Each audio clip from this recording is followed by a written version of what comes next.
Hello बच्चों, let's start this question. So this question is the match of the following type of question. तो चलिए अब हम इस क्वेश्चन को सॉल्व करते हैं. तो देखिए इस क्वेश्चन पर आपका क्या है, ये क्वेश्चन का जो आपका की कॉन्सेप्ट है, ये क्वेश्चन आपका किस पर बेस्ड है, आपका स्क्रू गेज पर बेस्ड है. इस क्वेश्चन का की कॉन्सेप्ट है कि आपका स्क्रू गेज. तो चलिए अब हम इस क्वेश्चन को क्या करते हैं, सॉल्व करते हैं.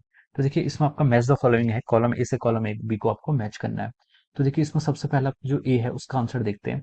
उसमें लिखा है zeroth division of head scale below the index line. तो जो आपकी हेड स्केल है यानी कि आपकी जो सर्कुलर स्केल है, उसका जो जीरो डिवीजन है अगर वो इंडेक्स लाइन से नीचे आता है, तो इसका मतलब क्या होता है, this is a case of our positive zero index, sorry positive zero error. तो इसका आंसर क्या होगा आपका, पॉजिटिव जीरो एरर. इसको अगर मैच करेंगे तो देखिए इसमें ऐसा होता है, ये आपकी क्या होती है, हेडलाइन होती है, या फिर इसको हम क्या कहते हैं, बेस लाइन बोलते हैं.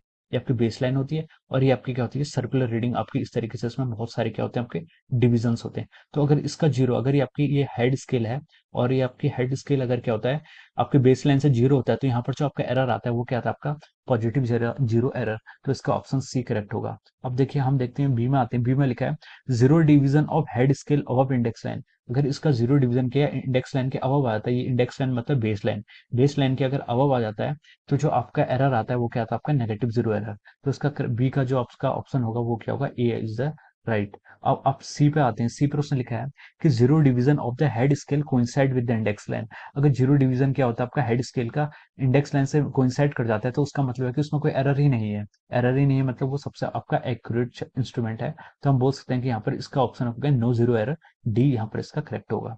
अब आपका जो डी ऑप्शन दिया है, डी ऑप्शन में दिया है कि करेक्शन इज नेगेटिव. तो देखिए करेक्शन आपका नेगेटिव तब होता है जब आपका जो जीरो डिवीजन होता है, हेड स्केल का जो आपका जीरो डिवीजन होता है, वो क्या होता है, इंडेक्स लाइन के जो पिच स्केल होती है उसके बिलो लाई करता है. तो हम कह सकते हैं उसका जो करेक्शन होता है वो क्या होता है, आपका नेगेटिव होता है.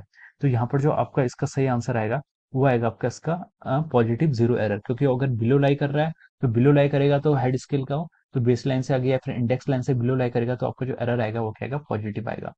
सो दिस इज द, तो इसका जो करेक्ट पैटर्न बनना है, सो ऑप्शन बी आपका इसमें करेक्ट आ रहा है.